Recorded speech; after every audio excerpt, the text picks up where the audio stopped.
As pessoas elas conversam comigo e tem realmente sentido que Deus tem chamado muita gente de volta. As nossas conversas precisam ser conversas do reino. E antes de a gente abordar esse tema cultura do reino, eu quero dizer para vocês o que é cultura. O tema abordado de hoje, né, é cultura. Cultura significa todo aquele complexo que inclui o conhecimento, a arte, as crenças, a lei, a moral, os costumes e todos os hábitos e aptidões adquiridos pelo ser humano, não somente em família, como também por parte de uma sociedade ao qual ele é membro. Cultura também é definida em ciências sociais como um conjunto de ideias, comportamentos, símbolos e práticas sociais, aprendidos de geração em geração através da vida em sociedade. A gente tem crido em Cristo. Eu, há mais ou menos 20 anos, foi quando eu conheci Jesus, então tenho 20 anos que eu creio em Jesus. Muitos aqui 30, outros 2, outros 1, não importa. A cultura do reino que a gente acredita é a nossa idade. Só que tem a história da cultura, né? E a cultura do reino ela é um estilo de vida. Hoje eu vejo pessoas preocupadas demais, inclusive eu preocupada com o amanhã. Só que quando o Senhor ministrou no meu coração, eu não tenho controle sobre o amanhã. Você não tem o controle sobre o amanhã. A gente não sabe se vai acordar. A gente não tem esse poder. A gente tem o poder nem para dormir. Muita gente precisa de um remedinho para dormir. Então a gente não tem controle sobre absolutamente nada. Se Deus não estiver conosco, tudo que a gente vem fantasiando cai por terra. Porque se nós acreditamos num Deus e a gente não consegue viver a sua cultura, alguma coisa está muito errada. E não é pouco errado, é muito. Eu falo por mim, eu grito a Deus e falo: Senhor, eu não quero as minhas vivências de acordo com esta cultura terrena. Eu não quero. E todos os dias a gente luta contra essa cultura. Uma cultura que é organizadíssima. Vocês viram que a cultura desse mundo tem arte, tem dança, tem música, tem leis, tem tudo. E a Bíblia também tem. A Bíblia é a nossa cultura. Aqui está toda a nossa regência de vida. Uma certa vez, quando o Senhor falou, sido interrogado pelos fariseus, que eu acabei de ler, sobre quando viria o reino. Jesus, ele passou essa vida inteira sendo interrogado. Ele passou essa vida inteira, a vida inteira dele como humano, se metendo em confusão. Hoje eu inclusive comentei isso com uma pessoa que não tinha uma confusão que Jesus se metia. Incrível. Inclusive a confusão de ser beijado, né? Eu falo assim: um amigo teve que trocar Jesus por 30 moedas. Hoje em dia as pessoas acham que ter amigo é a pessoa que tem dinheiro. Cuidado, porque ele pode estar te vendendo e você não sabe. E quando Jesus ele falou: amigo, por que você me trai com um beijo? E Jesus parecia tanto com a multidão que ele tinha que ser. Judas teve que beijá-lo para ele ser demonstrado que ele era o rei dos judeus. Porque Jesus ele exalava o reino e as pessoas que andavam com ele também se igualavam ao mestre. Então ele se igualou à multidão. A multidão do reino é uma multidão apertada. São pessoas que cheiram mal. Hoje eu passando na rua e encontrei uma pessoa em condição de rua, eu falo assim, e ela cheirando mal, né? E eu não sei porquê, acho que é um dom. Eu não me sinto incomodada com esses cheiros. Aí já, nossa, na frente das pessoas falando. E eu falo, gente, esse é o nosso cheiro. Deixa de usar um perfume desodorante que você vê. Deixa de usar o shampoo que você usa todo dia. O nosso cheiro é podre. A gente não cheira bem, não. Tem gente que fala assim, eu sou fluxo de cheiro. Tadinho das flores. O bicho não tem nem culpa de nada. Nós não somos flores que cheiram. Nós somos flores para serem regadas no jardim do Senhor. Porque as verdadeiras flores estão no jardim do Senhor, fazendo algo. Tudo nessa vida tem um objetivo. Se a gente não tem objetivo de vida, a gente entra em depressão, sim. A gente entra em ansiedade, sim. Porque a nossa mente tem que estar totalmente ocupada pelo pensar do alto. E eu vou falar aqui, a gente precisa viver a cultura do reino de forma no que pensar, transformando a nossa mente. Coloca por favor Filipenses 4:8, por gentileza. Ter uma nova forma de pensar.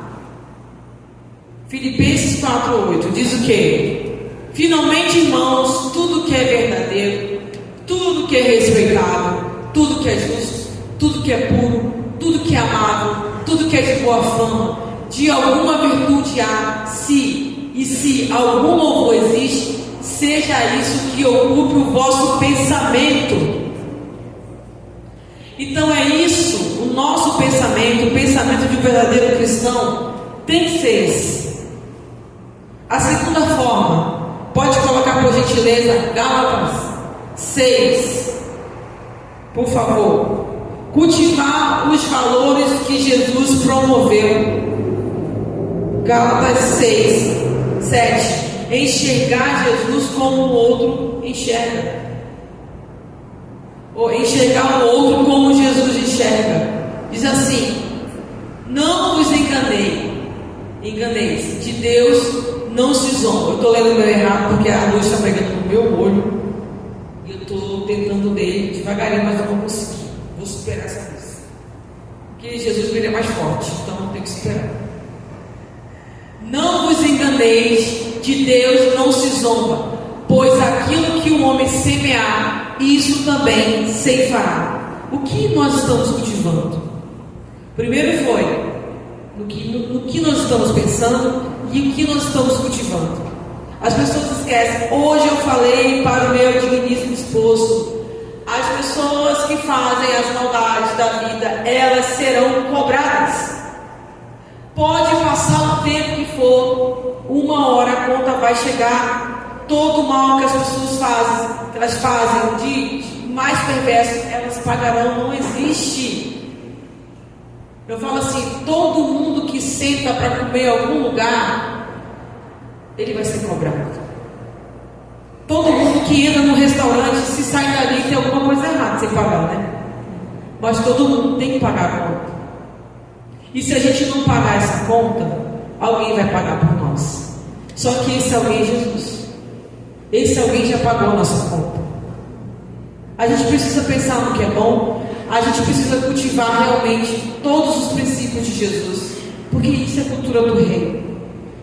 E a terceira que eu citei aqui, que eu vou citar em Mateus 6:10.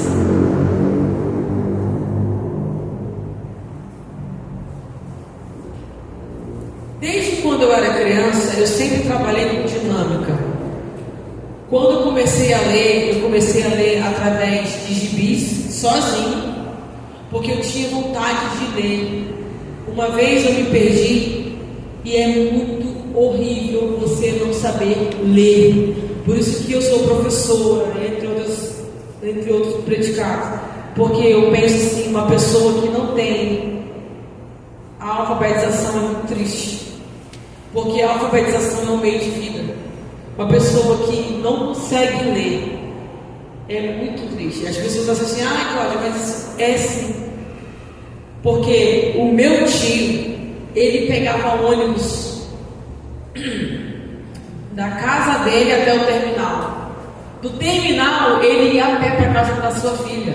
Sabe por quê? Porque ele não sabia ler o número do ônibus. E ele tinha vergonha de perguntar. Isso é muito pesado. Ele ia a pé, a pessoa, nossa, o Geraldo é magrinho, mas não, é porque ele caminhava pra caramba para chegar na casa da filha dele. Então a alfabetização é como se fosse uma libertação de uma pessoa que não conhece a Cristo. Quando uma pessoa dizem que a palavra aluno é a pessoa que não tem luz. Isso é uma guerra dos filólogos lá e deixa para lá. Mas a palavra aluno diz que ele não tinha luz e depois que ele passou a ler, a descobrir o conhecimento, ele passou a entender o que era a sua vida e dali se tornou uma pessoa iluminada. Isso são coisas de filósofos, a gente não tem que debater isso. Mas para conhecimento a gente precisa entender o quê? Que a terceira coisa que a gente deve fazer, a gente precisa ter um propósito determinado e viver a cultura do reino, ter uma visão bíblica sobre todas as situações. Mateus 6:10 fala assim: venha o teu reino, faça-se a tua vontade, assim na terra como no céu. Hoje as pessoas adoram saquear o céu, né? Por que você está falando isso? Porque eu vejo que as pessoas só vão em determinadas igrejas para buscar o que o reino dá, mas elas não querem viver o reino aqui na terra. E nós somos ensinados que para termos coisas boas nas nossas vidas, a gente precisa ser pessoa boa. Eu penso que ser bom é o que é natural. Hoje, quando alguém faz uma coisa boa, nossa, vai para a internet, meu Deus, o cara carregou um saco de cimento ou deu uma água para o cachorro. As pessoas se surpreendem com a bondade, é incrível isso, como se a bondade não fosse algo comum. A bondade no mundo hoje se tornou algo incomum, porque são tantas maldades que a gente vê, e quando a bondade aparece, a gente se surpreende. Nossa, quantos likes merece esse queridão, quantos likes merece essa queridona. É assim que está na internet. Só que ser bom, ser honesto, ser justo, que é natural. Quando alguém fala para mim, nossa, aquela irmã, quando alguém fala assim, irmã, a senhora cantou bem, a senhora não sei o quê, eu penso que é o mínimo que eu tenho que fazer. E se eu não cantar bem, eu penso que eu não devo cantar. Essa é a minha opinião, para que os outros também não peguem. Tem gente que acha que não fazer o outro pecar é só pecados carnais, pecados que levam a pessoa às vezes à sedução, e não é. Às vezes fazer a pessoa pecar é a pessoa julgar a outra pessoa porque ela tem a cara de pau de ser aquilo que ela não foi chamada para ser. E a cultura do reino também é exortação. A cultura do reino também é você ser exortado, é você ser chamado. Olha, vem aqui porque você não está legal o seu conduto, não estou gostando, ó, tá certo o que você está fazendo. As pessoas não querem ser corrigidas, elas querem ser massageadas, e não é assim que funciona a cultura do reino. Como que nós seremos maior que Jesus? O homem que foi para o madeiro, o homem que morreu, que foi chamado de maldito, recebeu morte de cruz, que era maldição. Como que eu não posso ser corrigida? Porque o servo de Deus que não quer ser corrigido, ele quer ser maior que Jesus. Porque Jesus foi uma pessoa tão humilhada que o que fazem com você, o que fazem comigo é pouco. Eu sei que é difícil ouvir uma correção aqui. Todos nós somos pais, ou alguns serão. Mas nenhum filho gosta de ouvir uma correção. Porém, quando é para o bem, futuramente ele vai, poxa pai, ainda bem que o senhor me corrigiu naquela fala, ainda bem que o senhor me corrigiu naquela hora, porque olha, eu acho que eu ia me prejudicar. É sempre assim. Todo filho que às vezes é confrontado e às vezes não quer ouvir aquela correção, quando o pai não faz, aí depois acontece, ele vem e pede perdão para o pai ou reconhece. Esse é uma pessoa que está vivendo o reino. Porque hoje Deus não nos chama para ser palco de LED. Deus nos chama para ser vida, espelho para o mundo, sal e luz. Tem gente que está preocupada, só prega e canta se tiver multidão. O que é isso? Tem gente que não consegue parar para dar uma palavra a uma pessoa aflita, porque o seu tempo, não posso, não, tem que estar em tal lugar. Que isso? não respeito tais pessoas, porque se a pessoa não para me ouvir, que palavra ela tem para me dar? E isso está mais visível, porque a Bíblia hoje, ela está sendo trocada, e eu falo com propriedade, por tablets. As pessoas não andam mais com Bíblias, elas andam com tablets, nada contra. Mas espera aí, o tablet, ele é sim um recurso, mas a Bíblia, ela precisa ser amada e não colocada de canto. As pessoas não querem mais usar a Bíblia, pastor. As pessoas não querem mais carregar a Bíblia, elas querem carregar celulares e tablets. E eu vou falar a verdade, muita gente que abre um celular, eu falo porque eu observo tudo, elas acabam abrindo o WhatsApp, Instagram. Isso é que acontece, porque se a gente não tiver uma disciplina, a gente faz sim o que não agrada ao Senhor. Isso não é uma questão de exaltação, não, é uma realidade. Se a gente não nos corrigir de forma honesta, não adianta pastor, cantor, pregar, sapatear, curar, libertar, você não vai funcionar com você. Porque se você não consegue obedecer aqui, se você não consegue obedecer aqui, que você está tendo uma visão, que você pode tocar, imagine Deus. As pessoas falam assim, Deus ele só está olhando, não. Deus ele é vivo. Ele é vivo porque às vezes está aflito, a pessoa aparece na tua frente, fala uma palavra para você, e é Deus falando através dela para a sua vida. E por que a Bíblia não é viva? Por que eu não posso carregar o manual, o meu manual de servo, de cidadão do céu? Eu acredito no arrebatamento. Eu acredito que Jesus vai voltar. Eu acredito sim. E essa palavra deixou de ser pregada nas igrejas, porque as pessoas estão muito mal acostumadas. A Helena Tamuri falou esses dias, Senhor, a igreja do Ocidente está tão mimizenta, não consegue ser corrigida. Isso é triste, porque eu tenho a certeza que milhões de pessoas, ou dezenas, ou centenas, porque os milhões que eu falo que a internet alcança milhões. A partir do momento que você coloca uma internet aqui, um vídeo, e você faz um goste, não é só essa massa, alcança massas, alcança pessoas. E o que você fizer de errado também alcança. E o erro é mais forte do que o acerto, porque nós somos pecadores por natureza. Quando Eva pecou, Adão, com a maior cara de pau, falou assim, foi ela ali, ó, aquela mulher ali que só me deu, olhou, foi ela que me fez pecar. Como se a responsabilidade não fosse também dele. Desde antes da fundação, nós somos enganadores, fraudulentos, mas aí, por Jesus, nós alcançamos a graça. E essa graça é a graça que te faz sair de casa para ouvir uma palavra.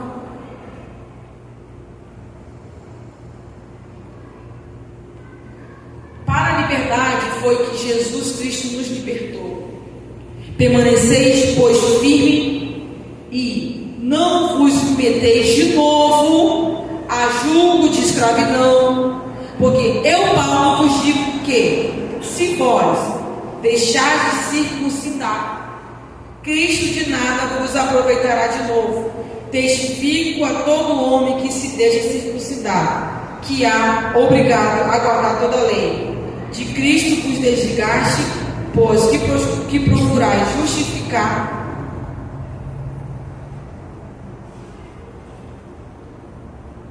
justificai-vos na lei, da graça decaíste, porque nós, pelo Espírito, guardamos a esperança da justiça que provém da fé, porque em Cristo Jesus nem a circuncisão, nem a incircuncisão tem valor algum, mas a fé que atua pelo amor, vós corrieis bem. Quem vos impediu de continuar a obedecer à verdade? Esta persuasão não vem daquele que vos chama. Um pouco de fermento leveda toda a massa. Confio de vós no Senhor, que não alimentareis nenhum ou outro sentimento, mas aquele que vos perturba, seja ele quem for, sofrerá a condenação. Por que eu trouxe essa palavra? Hoje, até o pastor brincou semana ali, que ele vai fazer um cantinho para ele chegar na igreja de tapete vermelho, que ele vai fazer o Santo dos Santos, né? E isso é interessante, porque o nosso pastor, ele é muito inteligente. Ele fala assim, hoje, eu vou falar para a igreja, o pastor falou para eu não elogiá-lo, porque ele tem vergonha. Aí o problema é dele, não é meu, né? A gente tem que elogiar nosso pastor, elogiar nossa pastora, porque a gente sabe que um pastor e uma pastora passam. A gente tem que dar honra a quem tem honra, porque uma vez ele falou para mim que eu tenho que dar honra a quem tem honra. Então o Senhor corrige também os pastores, para que eles possam ser abençoados pelos seus rebanhos. E nessa igreja não tem faltado alimento espiritual, que toda vez, mesmo com asma, com problemas respiratórios, o pastor vem aqui e ministra e dá o seu melhor, porque eu tenho certeza que é Deus na vida dele, e por isso essa igreja é próspera. A prosperidade do Senhor é porque há uma pessoa que busca o seu reino. Eu quero dizer que quando Paulo falou sobre a circuncisão, tem muita gente trazendo ritos judaicos para dentro das igrejas. Bota a arca da aliança, bota não sei o que lá, bota os 7 castiçais, e tem que acender, e tem que vir de sapato de fogo subindo, rodando na igreja. Isso se chama heresia. Não está na Bíblia. Bíblia é horizontal e vertical, é cruz. O evangelho é de cruz. O evangelho não é de arca. A arca foi um momento, foi necessário. A gente respeita o Velho Testamento, porque foi ali que Isaías profetizou o Messias. Mas temos a graça. E ai de nós se não vivêssemos na graça, porque a lei era dura. A lei é dura. E mesmo com os 2 mandamentos, e mesmo com os 10 mandamentos, reduzidos a 2, está difícil de homem cumprir. Imagine se fosse na época da lei. Porque se você amar a Deus e amar o teu próximo, você não pratica os 8. Jesus é inteligentíssimo, ele é a suprema sabedoria. E por isso que quanto mais você lê a Bíblia, mais você fica parecido com ele. A tua mente começa a abrir, você começa a pensar, você começa a perdoar. É muito fácil. É muito fácil, porque Jesus ele perdoava. Quem nessa vida teve a coragem de ir lá no madeiro, pregar, sofrendo e falar: Pai, perdoa porque eles não sabem o que fazem. Meu Deus do céu. Eu falei que se Jesus tivesse o sangue de Jesus, eu queria uma transfusão do sangue dele para ele. Melhor. Para eu ter. Ainda fala assim, tem gente que são meus amigos, são calvíssimos. Eu falo: como é que você vai doar sangue? Por quê? Porque eu vou lá e você vai. Porque eu sou extremamente agitado, né? O vizinho receber um sanguezinho assim, meio calminho, acho que melhora a circulação, né? E para concluir, igreja, quero dizer o seguinte, que não há influência da civilização do reino na terra, porque essas influências judaicas geram uma crise de identidade. Hoje as igrejas estão perdendo a sua identidade, porque elas não olham mais para a Bíblia. Elas querem olhar para ritos, elas querem olhar para rituais. Isso não existe. Jesus rasgou o véu e ninguém tentou mostrar. Não está escrito, ninguém foi lá, ninguém teve a audácia de costurar o véu. Ninguém. Não seremos nós que iremos fazer isso, porque nossa mente é a mente de Cristo, é uma mente aberta, e nós estamos sendo preparados para subir. Seja para morrer, seja para esperar o Senhor. Mas nós temos que estar preparados para subir em glória com o Senhor. Porque eu abençoo todas as pessoas que olham para o outro com olhar de misericórdia. Porque é assim que o Senhor nos olha. E a gente precisa entender que não é adorando artefatos, não é adorando imagem, não é adorando planta, óleo, água, não é. É Jesus. Nada pode tomar o lugar de Jesus nas nossas vidas. Nem pai, nem mãe, nem irmão, nem amigo, nem vizinho, nada. Porque tudo isso são ídolos. E Jesus falou que a idolatria é sim um desvio de conduta cristã. E quando você... O que é o desvio de conduta? É tudo que nos leva a fazer coisas erradas, por falta de conhecimento. Porque o povo perece por falta de conhecimento. E por isso, não é estranho ouvirmos pessoas construindo objetos para chamarem de seus e chamarem de sagrado, verdadeiros amuletos, heranças dessas culturas. Nós não precisamos disso. O nosso alvo é Cristo. A nossa vida é com Ele, é nele, na videira. Ele é a nossa videira, Ele é a nossa videira. Ele nos colocou lá como seu humano. E é dele que a gente vai se alimentar. Uma árvore sem raiz, ela morre. Agora uma árvore com raiz pode passar anos, 100 anos, 150 anos, ela está ali. E a nossa rocha é Cristo. Jesus representa tudo que é forte, tudo que é firme, tudo que permanece, tudo que é eterno. E precisamos entender melhor esta cultura para que nós não venhamos mais cometer os mesmos erros. E que possamos seguir a Cristo e tudo que Ele deixou, pois esta é a herança boa, perfeita e agradável. Amém? Amém. Deus abençoe vocês e até a próxima. Glória a Deus. Nós estamos uma... Amém.